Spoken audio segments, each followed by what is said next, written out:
Magandang umaga po sa bawat isa sa atin. Welcome back to our 365 Daily Devotions.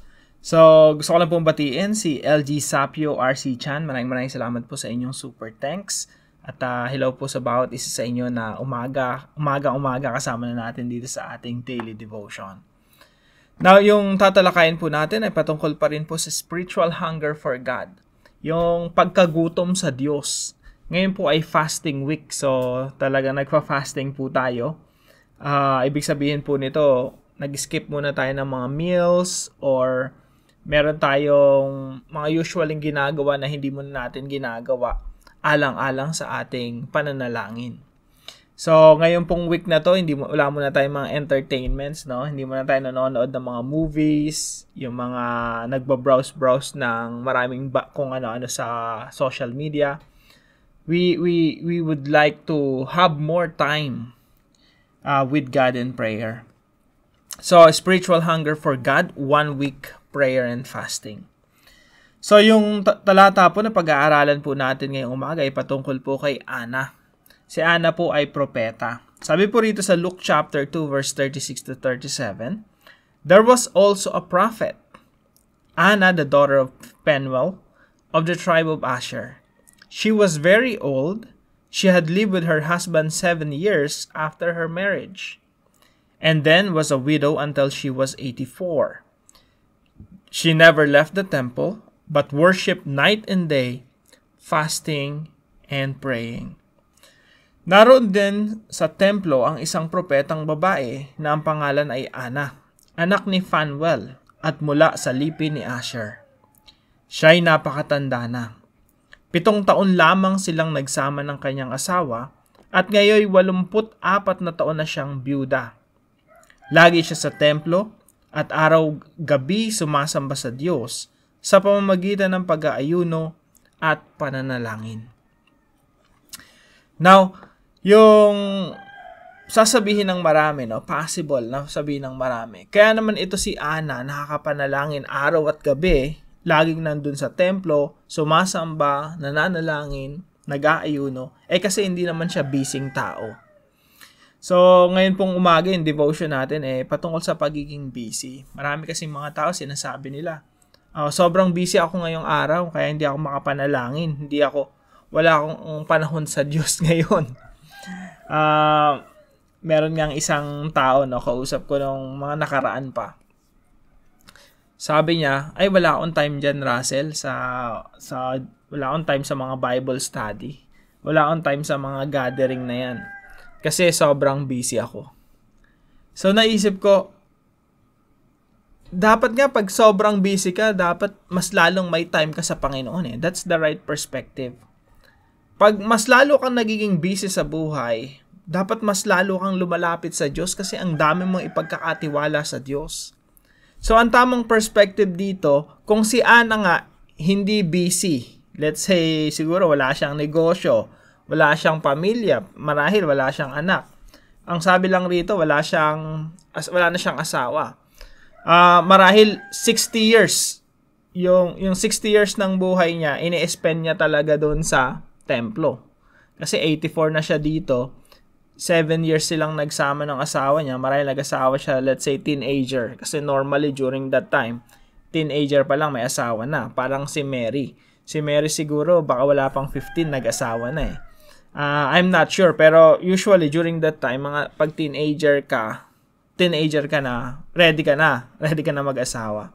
So, marahil, nung nag-84 siya, siguro yung past 60 years niya, ini-spend niya talaga sa templo. Now, kung siya, hindi nga ganun ka-busy, I'm assuming na wala siyang pinagkakabisihan. Kung siya na hindi na masyadong busy, mas nananalangin siya night and day sa templo, mas lalo tayo dapat na busy. Kasi ang dami nating ipagkakatiwala sa Panginoon. Siya nga dapat yung hayahay na lang sa buhay Pero sa atin po, no, the more busier we become, the more we should spend time in prayer. I think yun po yung dapat na perspective dito. So, yung unang katuroan po natin ngayong umaga, no one is too busy not to fast and pray.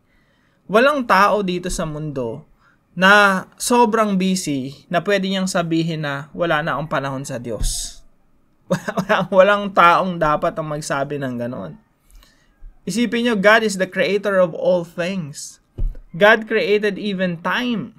At lahat po tayo binigyan ng panahon ng Diyos. At tayo po mga tao, medyo makapal po yung mukha natin pag sinabi natin sa Diyos na wala tayong panahon sa Kanya. Dahil siya mismo yung lumikha ng panahon at binigyan niya tayo ng panahon. Hindi ka binigyan ng oras ng Diyos, ng buhay ng Diyos para hindi sumamba sa Kanya, para hindi manalangin sa Kanya, para hindi magpuri sa Kanya. So, no one is too busy not to fast and pray.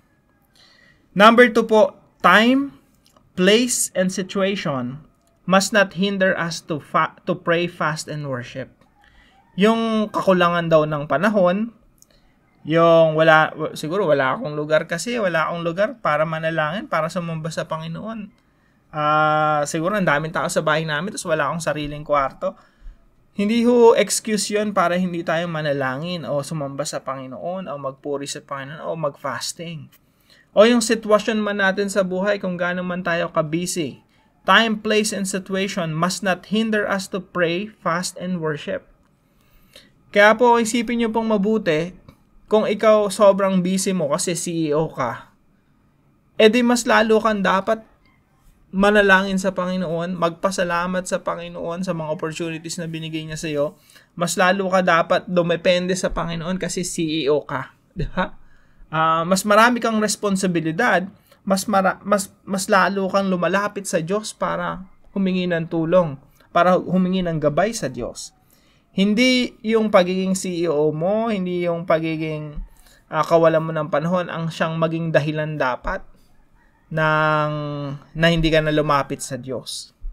Minsan kasi sobrang busy natin sa mga pagkakakitaan ng pera, parang wala na tayong panahon sa Panginoon.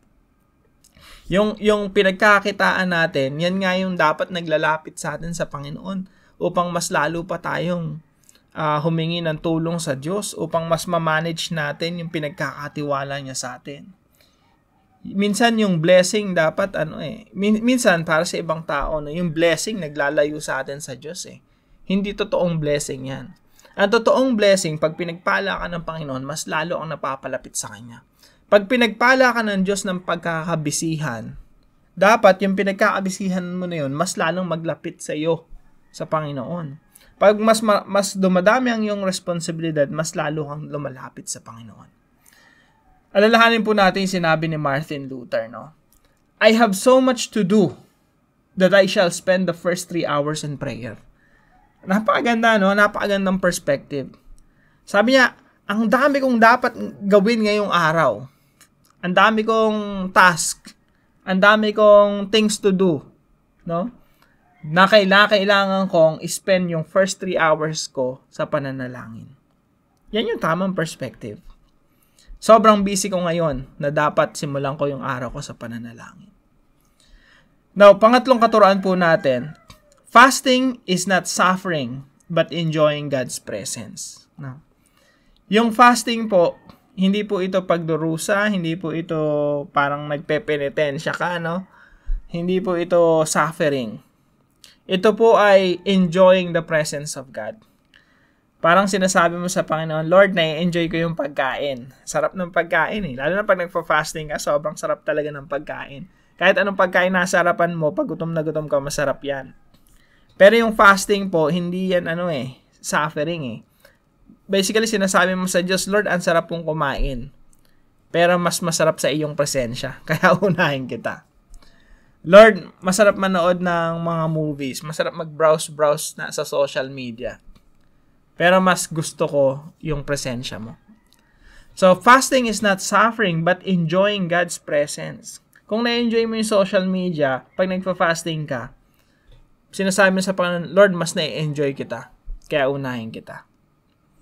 So, tandaan po natin, hindi po pahirap yung fasting.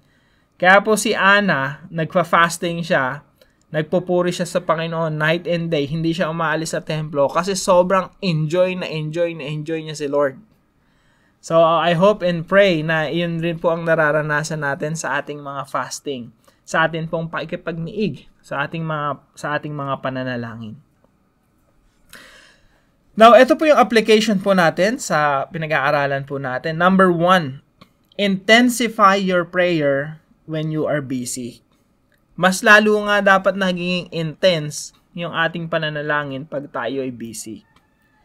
Now, kinakailangan pa bang maging si Ana ka na naging byuda, marahil walang negosyo, walang pinagkakaabalahan bago ka manalangin? Hindi ba dapat kapag nandyan yung asawa mo, binigyan ka ng asawa, ng pamilya, ng pagkakitaan, ng trabaho, mas lalo ka dapat mananalangin? Kasi pag ginawa nating excuse yung ating mga trabaho, ating pinagkakitaan, ating mga pinagkakabalahan, kung sabihin sa'yo ng Diyos, gusto mo ba maging si Ana? Gusto mo ba na mawalan ka na lang ng mga bagay na ito para magkaroon ka ng time? So, dapat ang perspective natin, lalo dapat na i-intensify yung ating mga pananalangin habang tayo nagiging abala. So, hindi natin kailangang mabiyuda or mawala ng pagkakitaan, mawala ng pamilya, or kung ano pa man para magkaroon ng time sa Diyos. Dapat kapag may pinagkatiwala sa iyo ang Diyos, kagaya ng pamilya, asawa, pagkakitaan, mas lalo tayong lumalapit sa Diyos kasi ang dami nating responsibilidad sa ating mga kamay na dapat nating ibinibigay sa Diyos sa pamamagitan ng ating pananalangin. And number 2 po, use our situation to motivate us to fast. Gamitin po natin yung ating sitwasyon, hindi upang mas malayo sa Diyos or upang hindi manalangin, upang hindi mag-fast, no? Sa halip, maging motivation yung ating sitwasyon upang mas lalong mag-fasting. Yung pamilya natin, maging motivation natin, Lord, kailangan kong ilapit talaga yung pamilya ko sa inyo. Pag naitan natin yung mga membro ng pamilya natin ang layo-layo sa Diyos, maging motivation yan lalo sa atin upang ipanalangin sila na mapalapit sila sa Panginoon, upang sila tumanggap rin ng kaligtasan na iyong tinanggap. So itong fasting period, panalangin natin yung mga mahal natin sa buhay na wala pang takot sa Diyos, na hindi pa tumanggap ng kaligtasan mula sa Diyos. So use our situation to motivate us to fast. And number 3 po, have a prayerful attitude throughout the day. Kung ikaw talagang sobrang busy mo, yung pananalangin naman, hindi naman ibig sabihin yan, doon ka lang sa isang sulok at di ka naaalis doon. No? Wala ka na ibang gagawin. Pwede ka namang magkaroon ng prayerful attitude. So ito yung number 3 natin. No? Have a prayerful attitude throughout the day. Pwede ka namang merong prayerful attitude na kahit nakasakay ka sa bus, papasok ka sa trabaho mo, or nasa train ka, or habang nagdadrive ka, yung attitude mo very prayerful pa rin. Nakikipag-usap pa rin sa Panginoon. Kahit nasa opisina ka na, nakaharap ka na sa computer, nakaharap ka na sa iyong laptop, you can still have this prayerful attitude na, Lord, tulungan niyo po ako. Tulungan niyo po yung pamilya ko. Tulungan niyo po ako sa aking trabaho. Lord, ito yung mga pinapanalangin ko. You can have a prayerful attitude throughout the day. Kahit na before ka matulog, nananalangin ka pa rin. So, this fasting period po, this week po, no, magkaroon po tayo ng prayerful attitude throughout the day. Kung paano si Ana, night and day, sumasamba sa Panginoon. Tayo rin po, no, night and day, sumasamba sa Panginoon at nananalangin. Now, para naman po sa ating discussion, why do we need to pray more when we are busy? Bakit po natin kailangan parang maging si Martin Luther, no?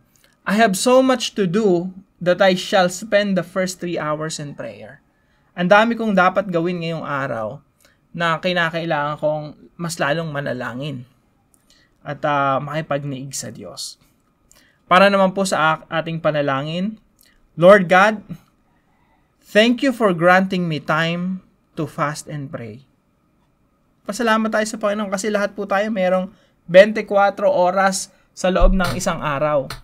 It is truly a privilege to spend time with you. Thank you for reminding me that the busier I become, the more I should spend time in prayer and fasting. Lord, teach me to pray when life becomes tougher.